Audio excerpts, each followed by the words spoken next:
Hello, my name is Greta. I am a pianist and piano teacher at Gasser Music Studio. Today we're going to talk about piano posture, why it's important, and how can you check even when your teacher is not next to you that you're sitting properly at the piano. So the posture is how your body is aligned in any activity you're doing, including when you play the piano. And a good posture allows you to have relaxed arms. It allows you to develop the right technique when you play the piano, and most importantly, it allows you to avoid injury. Now you might say, well, I'm only playing for 5 minutes today, or I'm playing 10 minutes per week, which is fair enough, but still you are learning bad habits if you have a bad posture. And that's going to add up, and eventually you're going to start to have pain in your neck, or in your arms, or in your back. So it's really important to start having a good posture from the very beginning. And if you think about it, it's very difficult to learn the piano. You have to focus about the notes, about which note is where on the piano, about dynamics, all these other things that your teacher is telling you. So I think it's really important that at least you are relaxed and your body feels good, because it's not fun playing the piano if you have pain when you play it. Right, so we're gonna start now with how not to sit at the piano. There are two very common positions that I see people sit in when they start learning how to play the piano. One is being very close, this close, or even closer, which is this. I call it the dinosaur position, because you'll have very, very limited activity in your arms.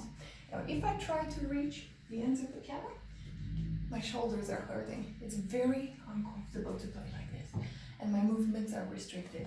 And the second position, I call it the zombie position, because you're very far away. So if I go far away, my arms are very straight, and if again, look, I can't even try. It's quite uncomfortable, actually it hurts here. Maybe I need to go to the gym more, I don't know, but it's very far away. So avoid the dinosaur and the zombie position. Another thing I often see is people sitting too high or too low, because the chair is not adjustable or various reasons. Now, as you can see, I set my chair really, really high, and we'll see what that causes. So, ideally, we should have a 90-degree angle between our elbow and the rest of our arm, yeah? So there should be a straight line here. Now watch what happens because I'm sitting too high. There's no more angle here, no 90 degrees. And what that means, my fingers are struggling to control the keys, yeah? They're too high, so I'm kind of grappling at the keys. Now what people do then to counteract that is lower the wrist. So then the wrist will be like this, so they have more control over the fingers. But then the shoulder comes down, and then you start to have pain in the neck, pain in your wrist. So avoid being too high. Right. Now I'm with the chair on my lowest setting really, but that's actually the perfect height for me. So I'm just going to pretend my chair is really low, and I'm going to show you what happens. Now, same as being too high, being low will cause a lot of issues. So if I'm too low, you see, I'm losing the 90 degree. And in order to counteract my fingers slipping off the keys, I will raise my wrist. So then I have a break here, and again, a lot of pain, yeah? It's very uncomfortable to play like this. And again, you'll develop pain across your body, in your back, in your shoulders, in your neck, in your wrist, and in your elbow. So that's it with the bad positions. We're now gonna go on and talk about how to properly sit at the piano. Okay, so how do we sit properly at the piano? Now, we need to find that 90 degree here, and that's the right height for us. As you can see, I am at the right height at the moment. It is a 90 degree. I have a straight line. My fingers are comfortable on the piano.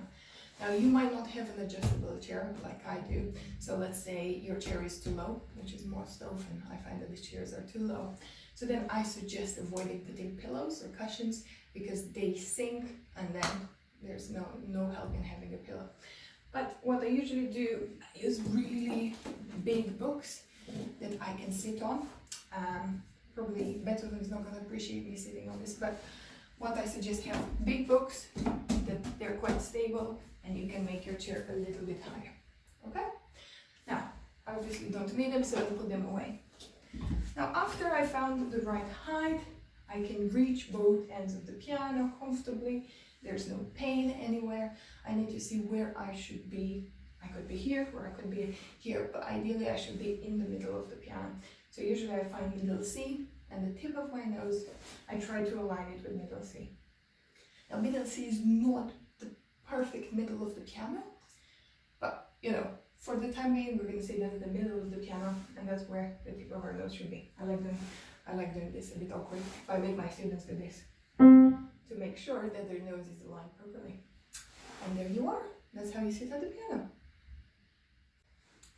One last thing before we move on has to do with how you position your legs. So try as much as possible not to have your legs wrapped around the chair legs, not good, not comfortable, or on the side, or crossed. As much as possible, try to have your feet grounded, shoulder length apart, so you can be very, very balanced. Try not to have your bottom all the way to the end of the chair, because the center of gravity moves and you're not quite as stable in the chair anymore. Now you might say that your kids, for example, are too short and their feet are dangling around. Again, try to avoid that. There are certain things, as they're called pedal extenders, where you can just put a piece of wood here so it's a bit higher. So as much as possible, try to have feet on the floor on something stable. So now that we've been through how not to sit at the piano and how to sit at the piano, you might tell me, oh yeah, well, that's all great, but how can I tell if I'm sitting properly when my teacher is not there next to me to correct me, right? Because you might go in the lesson and the height is different in the lesson, so you're sitting properly, but then you go home and you're not quite sure. So I would suggest what I suggest to my students, which is have a mirror next to the piano, so every now and then check, am I sitting, am I aligned properly? Am I having a good position? Sometimes it's just not possible to have that mirror, so use your camera. Have a video on selfie mode, play, and after you did your practice or 5 minutes into your practice, check, are my wrists too high? Are my feet on the floor? Do I tend to wrap them around the chair legs and so on? And finally, you could also ask your family, your partner, whoever is around in the house, to come in and check on you every now and then to see if your hand is in the right position. So hopefully these tips are going to help. I wish you best of luck. I know it's not easy to learn the piano, but I'm sure you're doing great. Keep it up, and hopefully this will help you be more relaxed when you play the piano.